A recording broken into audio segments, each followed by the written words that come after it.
नमस्कार, स्वागत है आपका। आपके साथ मैं हूं अमित गर्ग शुक्ला। आज साल का आखिरी चंद्र ग्रहण है। देश में ग्रहण को लेकर क्या क्या चल रहा है, आगे आपको विस्तार से बताऊंगा। नमस्कार, आपके साथ मैं हूं भारती सकलानी उनियाल। 6 फीट से भी ज्यादा ऊंचे जूते से जल्द उठेगा पर्दा। नमस्कार, मैं हूं आपके साथ दीपिका दीक्षित। युद्ध के बीच हमास के पाताल का हेडक्वार्टर भी आगे आपको दिखाएंगे।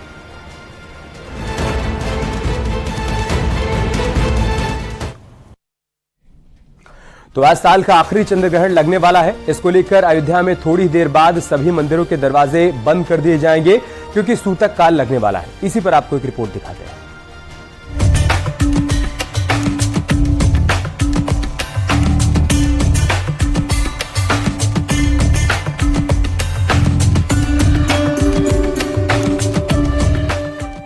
अक्टूबर को साल का आखिरी सूर्य ग्रहण लगा था और आज साल का आखिरी चंद्र ग्रहण लगने जा रहा है।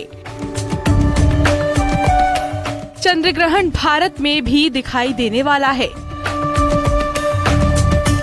सूतक काल में मंदिरों के कपाट बंद कर दिए जाते हैं, इसलिए अब से थोड़ी ही देर में देश के प्रमुख मठ मंदिरों के द्वार श्रद्धालुओं के लिए भी बंद कर दिए जाएंगे। अयोध्या में भी चंद्र ग्रहण का असर दिखने लगा है। धार्मिक मान्यताओं के मुताबिक चंद्र ग्रहण से 9 घंटे पहले सूतक काल लगता है। इस दरमियान 9 घंटे पहले राम मंदिर समेत सभी प्रमुख मठ मंदिरों के द्वार बंद कर दिए जाएंगे। सूतक काल के पहले भगवान को भोग लगाया जाएगा, आरती की जाएगी और फिर कपाट तो कल सुबह तक के लिए बंद रहेंगे। 29 अक्टूबर को श्रद्धालु रामलला समेत सभी मठ मंदिरों के दर्शन कर सकेंगे। साल का आखिरी ग्रहण आज 28 तारीख को जो वेद है सूतक है वो सायंकाल 4:04 पर लग जाएगा। उसके बाद जितने भी धार्मिक कार्य बंद हो जाएंगे और मंदिर का भी कपाट बंद हो जाएगा, मंदिर बंद हो जाएंगे सब। उसके बाद में ग्रहण लगेगा रात में 1:04 पर और ग्रहण मोक्ष होगा 1:44 पर। इस ग्रहण को 28 और 29 दोनों दिनों में जोड़ा जाएगा। तो इसका जो मोक्ष होने के बाद में सभी जितने भी कार्य होंगे वो शुभ कार्य प्रारंभ हो जाएंगे। ग्रहण के साथ ही इसके सूतक काल को भी शुभ नहीं माना जाता है। मान्यता है कि इस दौरान पूजा पाठ नहीं करना चाहिए। राम की नगरी अयोध्या में सूतक काल पर सन्नाटा पसर जाएगा। देखिए, हर मंदिरों में उसका प्रभाव पड़ता है और लगभग 9 घंटे पहले यह सूतक लग जाता है। उसके बाद में ग्रहण लगता है और सभी मंदिरों पर प्रभाव पड़ता है, इसलिए मंदिर के कपाट बंद कर दिए जाते हैं। पूजा अर्चना सब रोक दी जाती है। दूसरे दिन उसकी पूजा अर्चना होती है। रामलला के प्रधान पुजारी आचार्य सत्येंद्र दास जी ने चंद्र ग्रहण से पड़ने वाले प्रभावों के बारे में भी बताया है। भूकंप के आने की योग है, कहीं कहीं पर तूफान आने का योग है। विशेषकर महिलाओं के लिए भी इसमें बहुत से कार्य वर्जित हैं, वो सावधानी उनको बरतना पड़ता है। उन महिलाओं को जो गर्भवती हैं उनको बहुत ही सावधानी से रहना पड़ता है। कुछ राशियों के लिए ये लाभदायक है और कुछ राशियों पर ये हानिकारक भी है।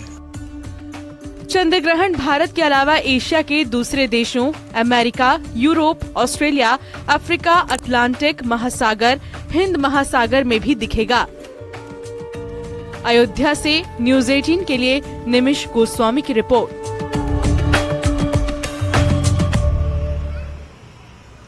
आगरा जूतों के लिए ऐसे ही मशहूर नहीं है। यहाँ इन दिनों चर्चा हो रही है एक 6 फुट से भी ज्यादा ऊंचे जूते की। आखिर क्या है इसके पीछे रहस्य, इस रिपोर्ट में दिखाते हैं।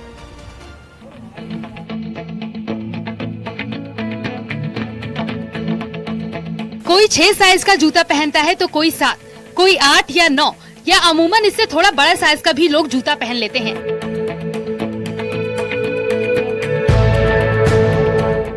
आगरा की प्रदर्शनी में एक 6 फीट के इंसान से भी ऊंचा जूता लगाया गया है, जिसकी हर तरफ चर्चा हो रही है। कोई इसके साथ सेल्फी ले रहा है तो कोई अपनी आंखों पर यकीन ही नहीं कर पा रहा, क्योंकि इतना बड़ा जूता अमूमन जूते के स्टोर में भी लोगों को देखने को नहीं मिलता। इस जूते की लंबाई 6.5 फीट है। ताजनगरी आगरा को ऐसे ही जूते का हब नहीं कहा जाता है। ऐसे ऐसे महारथी जूते के काम में यहाँ पर मौजूद हैं जो इंसान से बड़ा जूता बना देते हैं। जी हाँ, हम बात कर रहे हैं आगरा में CFTI की। लगभग 6 फुट 5 इंच का जूता CFTI के द्वारा बनाया गया। सबसे पहले तस्वीर आपको दिखाते हैं। ये जूता टोटली लेदर में बनाया गया है। इतना बड़ा सोल और पूरा लेदर का इस्तेमाल इस जूते में किया गया है। लेदर का सोल, लेदर का अपर और लेदर की ही लेसेस इस जूते में लगाई गई है। खास बात यह है क्योंकि जो जूते बनते हैं वो छोटे होते हैं, लेकिन जो मशीनरी होती है वो उन्हीं छोटे जूतों के लिए होती है। लेकिन इस बड़े जूते को सिर्फ हाथ से बनाया गया क्योंकि कोई मशीन का काम इसमें नहीं किया जा सकता था। इतनी बड़ी कोई मशीन नहीं है। ये जूता सेंट्रल फुटवेयर ट्रेनिंग इंस्टीट्यूट ने बनाया है, जहां जूता बनाने का प्रशिक्षण दिया जाता है। यहाँ पे हम लोग बच्चों को ये पारंगत करते हैं, फुटवेयर ट्रेनिंग देते हैं। उसी के अंतर्गत हम लोगों ने ये सोचा कि एक ऐसी चीज़ बनाए जो बिल्कुल हट गई। तो उसमें हम लोग को इसके लिए पहले लास्ट का डेवलपमेंट करवाना पड़ा, जिसके ऊपर ये सब करती है। लास्ट डेवलपमेंट कराने के बाद फिर इसके पैटर्न्स वगैरह डेवलपमेंट किए गए, जो कि बहुत अलग हट करके हैं। छोटे शूज़ के तो अपन कर लेते हैं साइज़ 7, 8, 9, 10 ये जो होते हैं ग्रेडिंग करके हुए हैं, लेकिन इसका साइज़ तो काफ़ी बड़ा है। तो ये हमने हट के बनाने की सोची। उस चीज़ के लिए आप लोगों ने अपने टेक्नीशियंस को इसमें पैटर्न डेवलपमेंट किया। फिर इसके लिए आप लोगों ने कंजम्पशन को ज़्यादा से बड़े बड़े पीस लिए, उसको ज्वाइंट करके को हमने बनाया। किसी भी जूते की मजबूती उसके सोल पर निर्भर करती है। इसका सोल भी बड़ा मजबूत है। इतना बड़ा सोल किस तरीके से बना, क्या कहीं से मैन्युफैक्चर करवाया गया ऑर्डर देकर? आप जैसा कि देख रहे हैं सोल को थोड़ा सा ध्यान से देखेंगे, ये सारा हैंडमेड सोल है। ये एक्सेप्शनल है। ये शूज जो है हट के बना हुआ है। इतना बड़ा कोई डाई नहीं बन सकती, इतनी बड़ी कोई डाई के सोल हम लोग को बनाना पड़ता है। तो हम लोग फ्री हैंड इसका सोल का पैटर्न पहले डेवलप करते हैं, फिर उसके अकॉर्डिंगली हम लोग सोल बनाते हैं। चाहे वो न्यूलाइट शेप में बने, चाहे लेदर शीट में बने, चाहे आप MCR सोल में बनाइए, माइक्रो सेलुलर में, उसको प्रॉपर एक शेप देके उसको डायमेंशन दे करके हम लोग ये बनाते हैं और उसको भी चिपकाना। और ये सारी प्रोसेस में बहुत टाइम लगता है, बड़ा सावधानी पूर्वक करना पड़ता है। ये दुनिया मेरे हिसाब से दुनिया का सबसे बड़ा जूता है, क्योंकि इसकी हाइट जो है वो मेरे से भी बड़ी है।